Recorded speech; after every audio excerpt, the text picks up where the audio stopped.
You thought the worst news was over, even with 2 days off in a row. The injury bug continues to follow the Cleveland Guardians. And they must change their plan with new news. Parker Messick, Cleveland Guardians. You're listening to Locked On Guardians. You are Locked On Guardians, your daily podcast on the Cleveland Guardians. Part of the Locked On Podcast Network, your team every day. Predictably, the Guardians lose in Milwaukee with a lack of offense. We'll get into that, but the real news of the day is that Angel Martinez goes on the injured list after thinking he was going to be just fine, and now that he's not, and we're still waiting on news on Chase DeLauter, doesn't seem good. The Guardians are going to have to pivot, and make a different decision. This is Locked On Guardians, your only daily Cleveland Guardians podcast that covers your team every day from the majors, the minors, the draft, everything in between. I suppose we'll at least get into a little bit of all that today. On the show, we'll maybe revisit our trade tiers talks that we didn't get into as much yesterday, if time allows today. We will talk about Slade Cecconi's great turnaround the last couple of starts because he was fantastic again. We'll talk about the unfortunately predictable lack of offense, but we start off with the injury news that continues to plague the Guardians. And today's episode of Locked On Guardians brought to you by FanDuel, the biggest stage in the soccer world is here. Let there be goals on FanDuel. Visit FanDuel.com to get started. Jeff Ellis over there, official media member covering the Guardians and the Brewers at it's American Family Field? Yeah, American Family Field. Just no clubhouse access this time. It's just to point it out. Apparently, I've been banned. I've been blacklisted. Yeah, what did comment below what Jeff did to get banned? Yeah, last time that isn't on my. Here's my previous one. I'll bring it over if anyone's curious to see that. It's like, if you can look, and sorry if you're listening, you can't see it. But 2024. Nothing. It's a little bit different. So then, wrong answers only. What Jeff did to get himself banned. Apparently the Guardians banned me from clubhouse access. They decided I'm not. Well, that's the Brewers, not even the Guardians. So. Well, no, the Guardians was told them not to.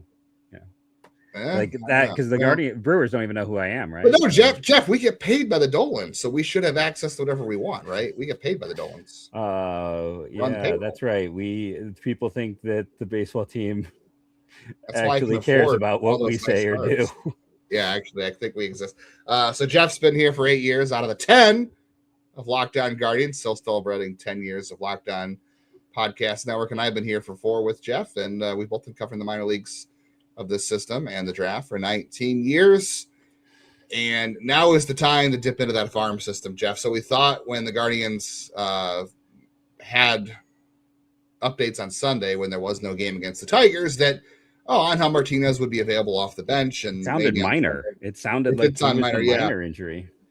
So, he showed up on Tuesday or Monday, whatever day it was that he showed up, and did not feel great. They re-imaged his foot, and they found a non-displaced fracture in that foot, the same one he's been having inflammation in. So the good news is there's nothing out of place. When you say displaced fracture, that means the bones aren't out of place. So they're saying he won't need surgery, which, if that's true, it's a good thing. But he will be out 4 to 6 weeks. And in his stead, they called up Petey Halpin.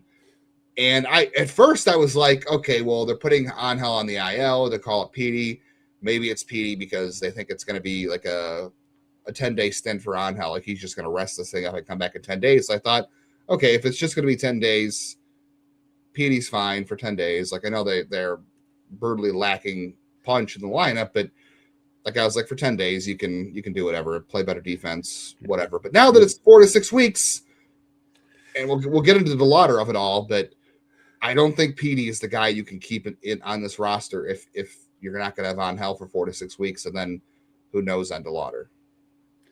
Yeah, I agree. It's a little bit weird. I was like, okay, so they're gonna basically sit here and do like a defensive platoon with Halpin and Fairchild. But it's like, the problem is that Fairchild and Halpin overlap a little too much. So when you're looking at just like how this works, neither of them can hit. No, and neither of them can hit. But so when you're looking at this team overall, it's just like, okay, so they went and got Halpin because it was a quick fix. But I'm not even going to dive into the DeLauter of this, but like, you can't have two. They essentially have 26 man on their roster with Schneemann, who I got to be honest. I know we'll talk about the game. I was at the game. I know Schneemann had the big hit against Skubal, but he has not played great of late. Like that, I did not love that choice in this game. So Schneemann's a 26 man. Like he plays every position awesomely. He runs well. He occasionally has a hot streak. That's great. Halpin plays the defense really well. He runs okay. And offensively, who knows? Stuart Fairchild can walk occasionally, plays defense well. It's just too much of the same. Yeah, it's too much of the same. But I think this just comes down to the Chase DeLauter of it, and that, rather than bury the lead here, that's just he has a fracture in his rib. He can't play. Like anyone I've known who has not even had a fracture, any rib injury, it hurts to breathe. How is that guy going to swing that? What if I think you said on the radio, like Hedgie was saying, or not Hedgie, that Hamilton was saying, like, if he does the wrong thing with his swing, it'll make that break worse. Like he just has to go on the disabled list. And then if you're making that move, we talked about yesterday, like you need a Halpin because Schneemann's probably got to play a little bit more, or you need a Fairchild. You don't need both. Watson's already on the 40. He is the easy guy to get. Like if you're going to insist on keeping these two here. But for my money right now, like Kwan is terrible. Like he is really bad. Like I produced like who have been the worst hitters in baseball over the last calendar year, and Kwan is the 7th worst hitter in baseball. So you can't sit there and run out Kwan with his struggles along with a Halpin Fairchild. So I think you have to cut Fairchild. For everyone saying, oh, why are you making excuses for Fairchild? No, he was just here for a time for a reason. I think you got to get Ingle and Watson. You just got to go make that play, put Kwan in center because he's actually played well there. And then that helps out with some Ingle. And Watson has the arm for right. And he has good range. So you could even cheat Kwan a little bit more to help with Ingle. But I think you have to go get both of those guys and say goodbye to Fairchild and, and then put DeLauter on the DL. I think that is the only thing that makes sense. Yeah, I could see keeping Fairchild and like you're not. I mean, for depth purposes because he doesn't have options. I mean, I'm pretty sure he clear waivers. Who's going to claim him? I don't know. Maybe somebody would, but I don't know who else is desperate for outfield. But the only thing I can see keeping him forward, and I don't even know if this matters, like because you could say, well, he stays for the platoon advantage because Kwan's left-handed and Schneemann's left-handed and Ingle and Watson are both left-handed. So, like, I could see a theory where keeping Fairchild makes sense only for the platoon, but it's not like he's good against either side. The only thing he can do is draw some walks and run and play defense. I will say that's the one thing about Petey is his swings get wild. He chases. He doesn't draw walks. He is basically the left-handed version of Stuart Fairchild, except he doesn't draw walks. He's the worst hitter of that group by far, in my opinion. He is. So I can see a path where you keep Fairchild. I don't know how you get Ingle on the roster. We can talk through that, but I agree. If you're going to have Angel, like I said, if it was only 10 days, it was a short stay, I could see keeping Halpin around and saying, whatever, just play through it. Because you don't want to call up Watson for 10 days and get a couple of bats and go back down. It doesn't make sense. I guess it could, but like I understand at least the logic and having Halpin around for just 10 days. But it's 4 to 6 weeks for Angel, and it's 5 to 7 for Jose, as we found out. And we're going to find out more about DeLauter on Wednesday, but I can't imagine he avoids an IL. Like you said, one bad swing, that's going to make his ribs a lot worse. He can't afford a collision. He probably can't even run fully, like you said, breathing. And given his injury history, and they were saying maybe he can play through it, I'm like, why? The only thing you could say is why could he play through it is because they're down bad right now. But it's like, this isn't the guy to chance it with. Go on the IL, let him sit for a week or two, heal the injury up so he's better the rest of the year. Like, you're going to take a hit in the next couple of weeks regardless because you lost 3 of your most productive hitters in the lineup. Manzardo didn't really do much in this game, unfortunately, but those are 3 very productive hitters in your lineup. Say what you want about DeLauter's struggles, but this is a pretty meager lineup, and he's still, close to average, even despite that 1 week he was really good. So I agree. You have to go get Watson because he's on the 40, and then I think you have to get Ingle too. You play Kwan, you play Watson, you play Ingle, you mix in Schneemann when you need to.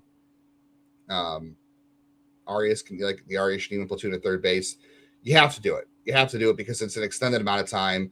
And both those guys I think are deserving of chances too. Like we talked about, I think the only issue with Ingle is A, he's not on the 40, and B, he hasn't exactly played a lot of the outfield as a pro baseball player. He did in college, but he's played like 3-4 games in left field. So I could see giving him more time, but Kahlil Watson, he was not in the lineup on Tuesday for Columbus. Wouldn't shock me if he's in Milwaukee, like on standby, and they're giving his parents a chance to get up to Milwaukee because Cleveland's good about that when they call somebody up.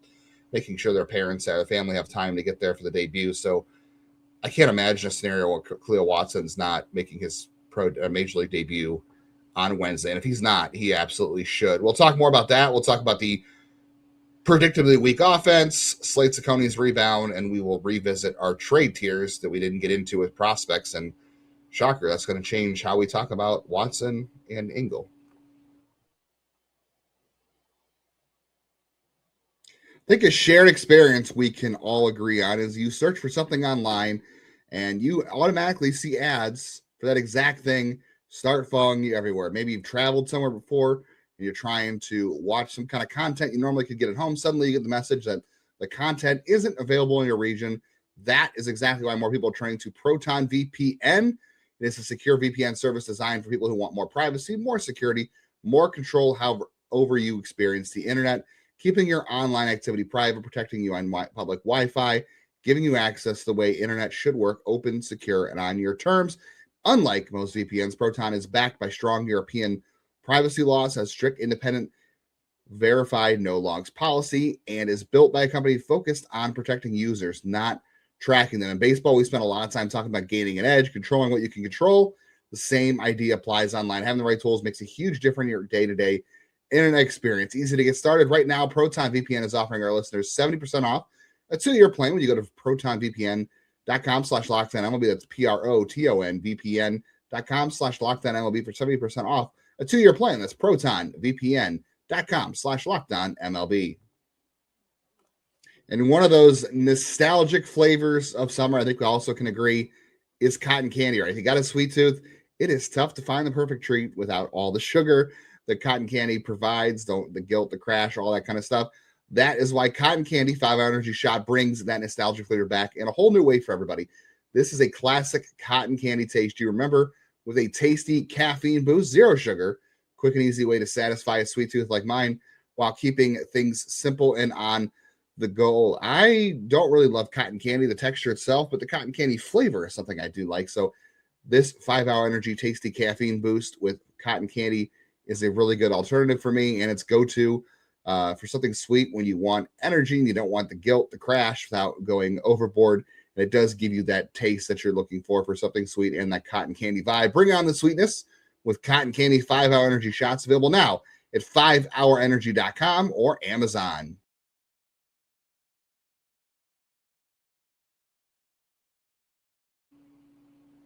Appreciate each and every one of you who makes Locked On Guardians your first listen today and every day, wherever it is that you get podcasts. We do appreciate everyone who is here with us through good times and bad. And if you want more of the show and you want more Guardians content, you want to vent, do whatever, check out the Everydayer Club. You can get access to ad-free versions of the show every single day on your audio platforms, and you get access to the private listener group chat on Discord with other Guardians fans who listen to the show, Jeff, myself, and there's a channel for every single Locked On podcast and the host and their fans as well. You can interact with them. So check that out at lockedonguardians.supercast.com or check the link in the show notes. We can add cotton candy to the things we disagree on. I said I like the flavor. It's a texture thing. No, I like it all. I avoid it because I like it. You avoid it because you like it? Okay, that's yes, a weird thing. Well, you know, I'm not good at monitoring sugar intake. Sugar is my weakness. Black licorice, eggnog, cotton candy. Okay. We joke about Will Smith, even though I have like 3 Will Smith movies over here. I tease you about that. I have more than that. Yeah. I don't know if I'm proud of that anymore, but so the Guardians have to go get Watson. I think he has to make his major league debut on Wednesday. I don't. This is too long of a loss not to add something that can boost your offense. Like, could Watson be overmatched? Absolutely. But you want to know what? Petey Halpin's also overmatched. And I think there's more upside in Watson. And how do you get Ingle on this roster? Like, what if let's just say for depth purposes, and because the Guardians always want the platoon advantage, even though it doesn't actually bear out any success when it comes to someone like Stuart Fairchild, how are you getting Cooper Ingle on this roster this week without sacrificing Stuart Fairchild? Like, obviously you can send down Halpin, although I doubt it because they just called him up. But how do you get Ingle up here on the 40 at least? Well, I think, so I feel like I was going to pull it up real quickly. I feel like his splits this year actually aren't too bad. So they might be willing to like give Ingle a shot. I haven't looked at Watson splits, but I feel like Ingle's splits this year are. I have them in front of me now. He has he has a 993 and a 716, so it's pretty significant. It's nearly 300-point differential. So like I said, it'd be weird to call up Halpin and send him down super quick. Like that is one of the weird things with this. So it does feel like he would stay. I think, I know you brought up Dion, but I feel like they want a second lefty and they don't have a lot of options. So I do think the next guy that you consider removing from the roster would be, Austin Peterson, because he struck out 12 today. I'm kidding. I think it's obviously I had to wedge that in somehow. Austin Peterson had a fun game. But Cody Hewer, he's not been great in his call-ups. He's got a fine arm. He's good depth. I know Brogdon hasn't pitched at all in AAA. Which is weird. I know. And if you need an up and down arm, instead of Cody Hewer, maybe it's Trevor Steffen who ends up being the guy later this year who takes that role, because they're essentially the same age. He's back in Columbus. He has 3 option years left. He might be able to move in the Hewer role. Later. Yeah. So I know, I think to me, like the bot, like a lot of people were mad at me, but the whole time going back to last offseason, I've been like, I think Valera is one of the roster fodder. I was not sold on him. Now that he is off the roster, it's, and I know Will Dion's family listens. It's been a great story. He's done a lot, but they're barely using him, but they want that second lefty. But it feels like Dion, Fairchild, and Hewer are clearly the 3 guys most at risk. So I think if you're going to keep Fairchild, which I mean, I Fairchild or Halpin, neither of them move the needle. So I'd probably just say whatever and move on there. But so I could keep one more arm. But I feel like if you're going to keep Fairchild, then it's probably Cody Hewer. Yeah. I mean, it could be Fairchild, but it's just weird because you'd have all lefties. I know. I think it's likely to be him just because it would be even. What's weirder, I guess, here's my question. Having all lefties or calling up Halpin just to immediately send him down. Yeah, and then you also get into the whole thing of the 5 times. Like you can only call a player up 5 times in a season now. So you have the 3 option years, but you can only do it 5 times in a season. So they've already sent him down twice, I think. Yeah. Or no, I'm sorry. Spring training doesn't count. So they've done it once. If he did it again, it'd be twice, and it's June, so maybe it wouldn't be a big deal. I don't know. And I'll say this: Watson, both is small sample. Watson's been slightly better. His splits are bad. His splits are bad. His batting average is bad, but he walks a lot. But his OPS is actually higher against lefties than Ingle's is. Yeah, it's a 731 OPS. Ingle's a 719, but Ingle's a 931 against righties, so he's even better against righties. That makes. You still need both to make up for this loss. I agree. Especially if you're going to IL DeLauter. Like, that's the hard part, is if you IL DeLauter and you've lost Martinez, I don't see how you can't try. No, you got to go get both. You got to go. This is where your idea, we disagreed last week about sending like someone like Chase DeLauter down if things got bad with him and calling up Ingle hoping for a spark.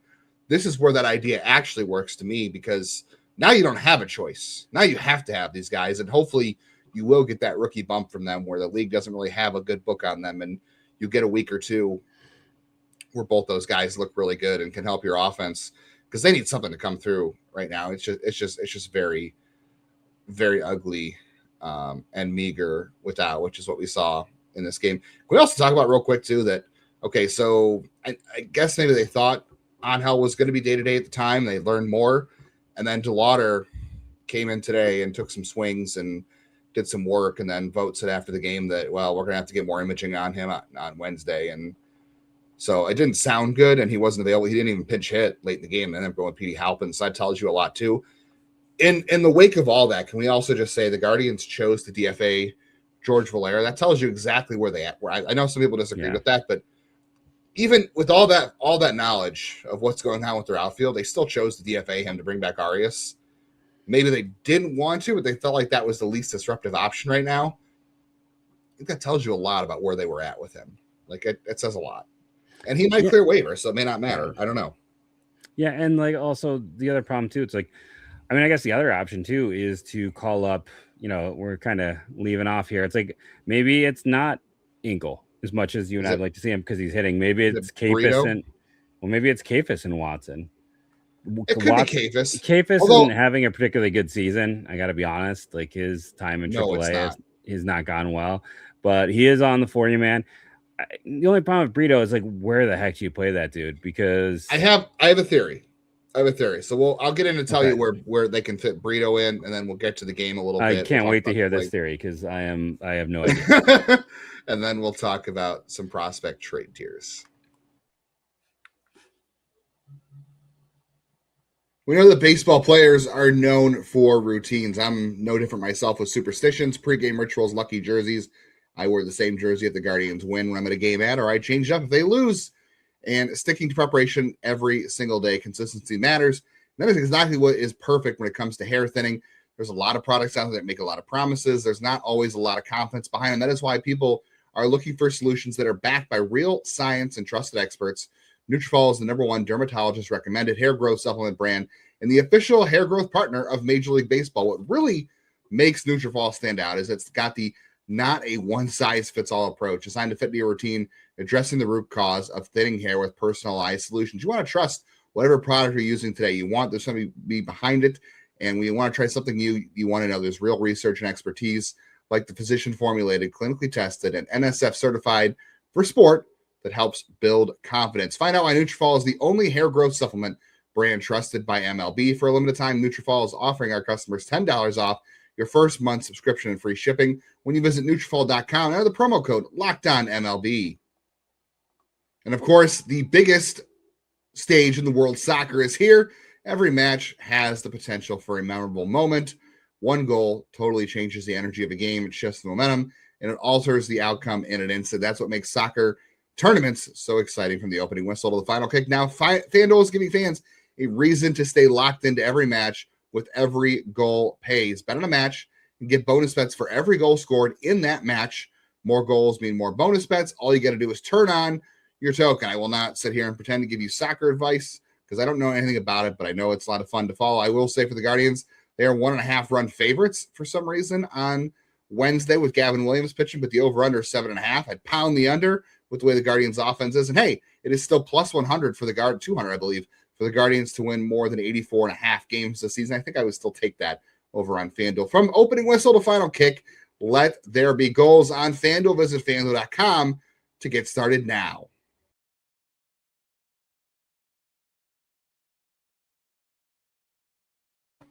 Well, there's unfortunately been a lot of news to follow with the Guardians lately. Some good, some bad. Last week we covered Daniel Espino coming up. Now we've got all the injuries. We got daily episodes, and the best. I haven't seen Espino. Still haven't seen him so far. Still, yeah, it's been 4 days. Should have been. What was it? No, he was up on. Yeah, he was up Friday, Saturday, Sunday, and then Tuesday. So that's 4 if you don't count the Monday off day, although they didn't play Sunday. But yeah, if you want to keep up with all that, we produce videos on literally everything. Full episodes, reaction videos to games, news, all that kind of stuff. Hit the subscribe on YouTube. Hit the bell so you get all the videos sent to your phone so you can stay up to date. And then also auto download on wherever you listen to podcasts. We're literally free everywhere, every single day. And you can keep up with the show in your feeds. And it's a great way to support the show too, I will say. All right, Jeff, here's my theory. So it's going to be funny after one day. Juan Brito did play some outfield in the minors. So there is that. He's probably less of a defensive liability somewhere in the corner outfield. So maybe there's that, or you swallow your teeth, you swallow your something, or you bite your tongue, you put him at third base. Oh, he doesn't have the arm. You're talking about literally turning that position into like the worst defensive. He's played third in the minors. You did play Gabby in the outfield in 2024. You did it once in the minors. I'm just saying there are multiple machinations. You bring up Juan Brito, who at least he didn't in his first try up here, but maybe, you send guys down, they come back, maybe they're a little better. At least Juan Brito might fit in with the draw walks kind of thing and pull the ball in the air. Like that's always what he's good at. Maybe his second try up, he does that a little better. Plus he's a switch hitter, even though he's not good against lefties for the most part, but you still get the platoon advantage because the Guardians like that. I don't know. I'm just saying he could play third, he could DH, he could play the outfield, and not well, but you can at least move him around and you can sub him out for defense late in games. And then bring up one of Watson or Ingle, or you just bring up Watson because he's on the 40. I get to him in left field. I mean, when you got, if you're keeping Schneeman and Gabby on this team, then those guys should be at third. Like you're not, yeah, that's fine. Those two should. I mean, Brito should never touch the infield again. maybe as a left fielder, I guess. Yeah, you're right. I can see it as a left fielder. I can see giving him that second opportunity. And he has played better, I believe, on paper than Kayvis has. Like I said, it's been a rough in AAA. It has been. Nothing's really working for him right now.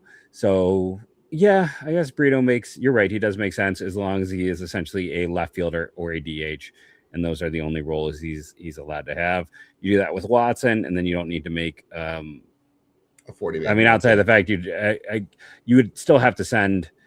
You're still got to send someone out if you're calling them both up. Yeah. So it's again. I don't think they're going to send down Halpin after just calling him up. That's very unlike them. I know. Like but they would really, have they would have just gone and gotten one of those guys. Like if they thought that like those were the guys to get, they would have. Like Brito's already had his debut. They need to though. Well, I don't know. So like it's I kind of wonder where you want to get his family aligned for it, but like Brito's already debut. They could have just called him up if he was the go-to. This feels I kind of wonder if they got some late news. You go. I'm gonna be quiet. You go. I kind of wonder if maybe like they were waiting for DeLauter to show up, go through some baseball activities and see how he felt, even though there's no reason to play through it. And Angel, they said, showed up today and it was worse. So like, I wonder if it was just last minute. I know it makes no sense for Halpin for one day. And they've done some things that have been out of character for them this year. So maybe they will, but the problem is they absolutely have to do it. Like, I am sorry with the news that you're going to miss Angel for a month. And then at DeLauter, I can't see how he's not going on the IL at this point. Yeah. I don't understand how he's not there already.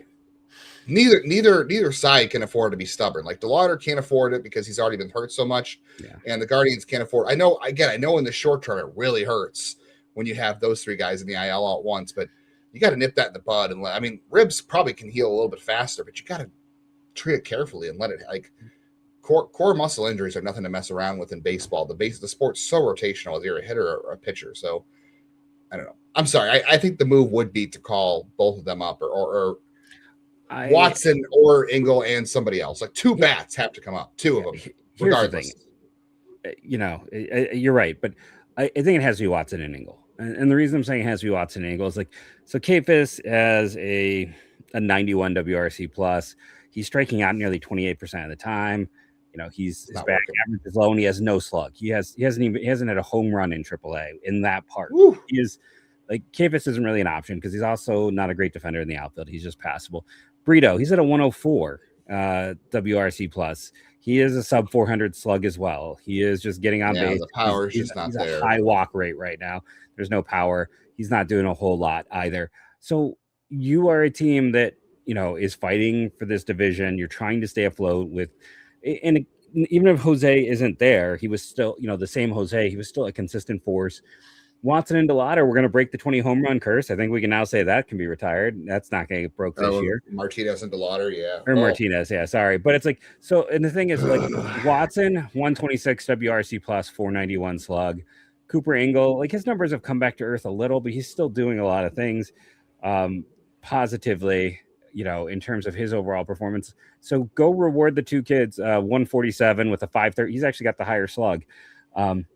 Go reward these two kids. You're going to add Ingle to the roster no matter what at the end of the season. Watson was almost like a free prospect that you got because the Marlins were tired of him, and he has worked hard to get where he is. He's earned that opportunity. So those two kids, not just in terms of like, they're the ones performing the best. So promote the guys who are doing the best job. Don't Peter principle it. Give it to the guys who have done the work, had the best performance, are the guys who should go out there and do it. But also, I think it would be, now this is not something they would ever think about, but the other perspective, the way I look at it is like this fan base needs a boost as well.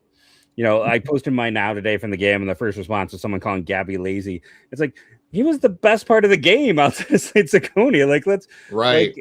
Like, we are so negative that the guy who had the only hit with runners in scoring position and had two of the hardest hit balls of the game had a great return, and we're attacking him out of the gate. Watson and Ingle would also invigorate the fan base in a way that Kayvis and Brito wouldn't. Like, to call those two up, and like I said, I personally, and maybe this could be me wish casting. This could be 100% me wish casting, but the fact they got Halpin makes me feel like, okay, Halpin, they're going to want him to be here for a bit. which means they have to clear out Fairchild, which means they open a 40 spot, which means, hey, you have to add Ingle at some point anyways. So, Ingle, Watson, go for the two guys who have played the best this year, who are the most interesting guys down there, who most deserving. And right now, I think I have both of them rated higher than Brito. Ingle for sure. I'm pretty sure I have Watson ahead of him now too. So it's your two best prospects who are very deserving, who play well, who bring some things to the game. And we've talked about Ingle and how he's doing things in AAA that he won't be able to do in the pros. So I'm not saying he's going to be perfect because he can't be as passive as he is. It's just. But you know what you're going to get from Fairchild and Halpin. You just do. Yes, and you're not going to get anything. Coming. Ingle could catch lightning in a bottle, like if he can at least he'll walk. If he's not going to be quite as passive. And Watson does strike out a lot, but when he makes contact, it's going to be fun. So yes, he's the left-handed Arias, right? He's the left-handed Arias. Yeah, he's athletic. He really is. He's athletic as all heck. Yeah, he's athletic as all heck. He's got a great arm. Gabby's not really a good runner. Watson is. But he hits the living crap out of the ball when he makes contact, and he might draw some walks too. So I just think, given the situation, you have to do it. Those are the two guys you have to get. Like, there's no way. I do think it's hilarious. It was so predictable. Someone was going to call him lazy because he made an error. Look, he made the error, and I was like, oh, that's rough that he made the error, but it didn't cost him in the end. And B, he's playing third base, which he hasn't played a whole lot of the last couple of years, and he's literally one game off the injury list. Here's the other thing too. Stephen Vogt made a nice ranging play there too later in the game. Yeah, and Stephen Vogt said he's not ready to play multiple days in a row, so he's not going to be able to play every day right now. So that tells you they also had to rush his rehab too, which is not fair. It's not fair for that either. But he had 2 hits. His at bats were good. Even his at bat in the 9th inning, did he swing? Probably, but he worked a 3-2 count. He did his job. He got into a count where the pressure was on the pitcher, and he made a pitch, and Arias couldn't hold up, or it came very close to it, and that's what happens in baseball. I couldn't tell. Comment below. Let me know if that was a swing or not. It's hard to tell that stuff from the press box. It was close enough, but I think it's also Bush League that the umpire didn't even ask down to the first base umpire to confirm. Slade Cecconi, awesome. I was going to ask you. I was going to ask if you're going to talk to me after the game. He talked early in the season about how he was no longer going to throw a slider because it was bad. He threw 19 sliders tonight. So I was like, okay, so the slider's back and it's a good pitch now. He got 2 whiffs on it, 2 called strikes. His cutter was fantastic. He threw his curveball for strikes. He got whiffs on that.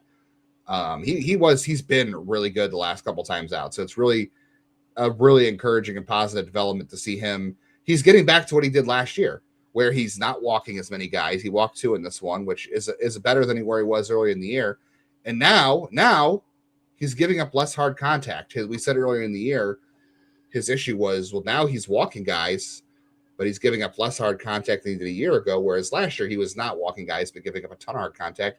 Now he's starting to combine both. That's how you can succeed. You don't walk guys, you limit hard contact, even if you don't strike a ton of guys out. That can work as a 4 or 5 starter, and that's what he is right now.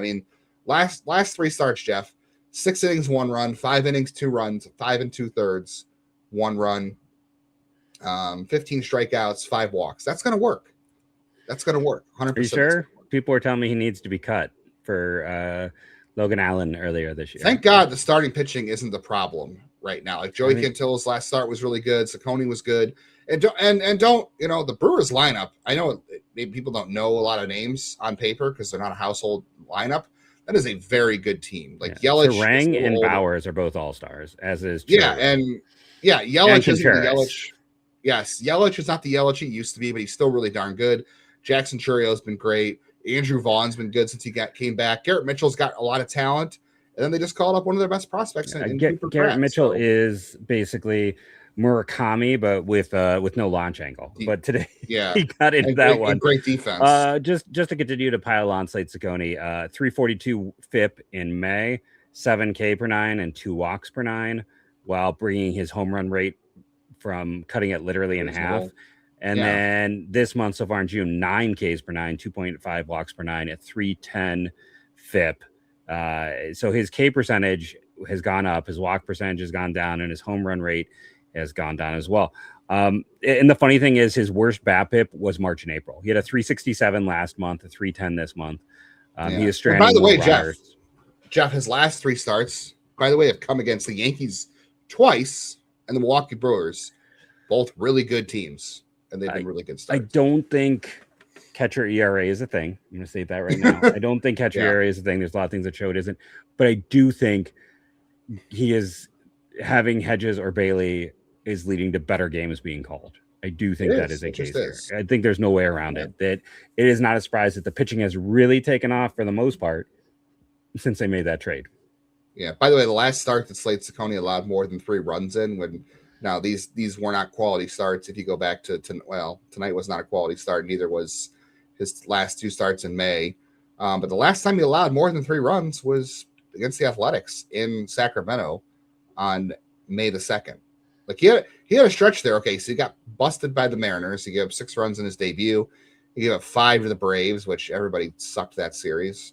He got lit up by the Astros, and then he gave up 5 more runs. The Athletics in Sacramento. So 1, 2, 3, 4 starts. Just like Tanner, you got 4 starts where he got blown up, and the rest of them have been solid or good. So the rotation's fine, and that's why I think this team can probably survive this horrid injury stretch they're going through with pitching and defense, but they have to do something. Like you cannot have.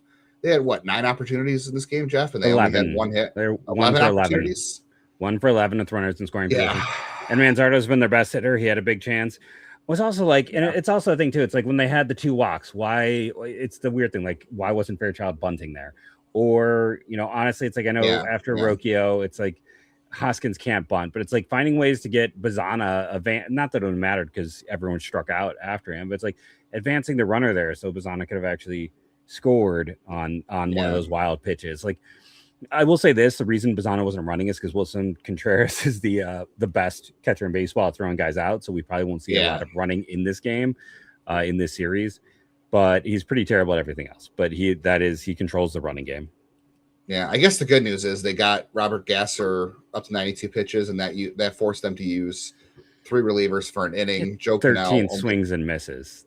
He was really good, and that sucks because he's been terrible this year. Yeah. So they'll go against who is it on Wednesday? It's Brandon Sproat, who's been awful. Yeah. But you got their best relievers in the game, so hopefully that gives you a look at them, reduces. And you got to the tough lefty in Ashby. Yeah, they got to Ashby, who's really good, who's, by the way, the first 10-game winner in baseball, which tells you how worthless. I mean, he's a good pitcher, but how stupid pitcher wins are. He's the first 10 win. He's a reliever, and he's a good one, but he also gave up the only Guardians run of the night. But you saw all 3 of them, so hopefully that diminishes them tomorrow or today, and you get a look at them. So that's where you're at. We didn't have time to check in on our trade tier, so we'll punt that to another day, but we'll still get into that. Hopefully we'll have less injury news to come back with. We'll probably have some DeLauter news to talk about Wednesday, unfortunately, and hopefully we'll have a debut, whether it's Ingle or Watson, but we'll talk about that. We'll talk about both or both. Why not both? Yeah, why not both? We'll talk about game 2, we'll talk about game 3, and then we'll get into trade tiers, debuts, all that good stuff. So lots to come. Yeah, it should be a lot of fun. Like I said, let's focus on the positives. And nothing else. Slade Cecconi was great. Gabby looked like the same guy he was before he left. Now go get those 2 rookies to really help energize this team. Thank you all for joining us. And go Guardians, go.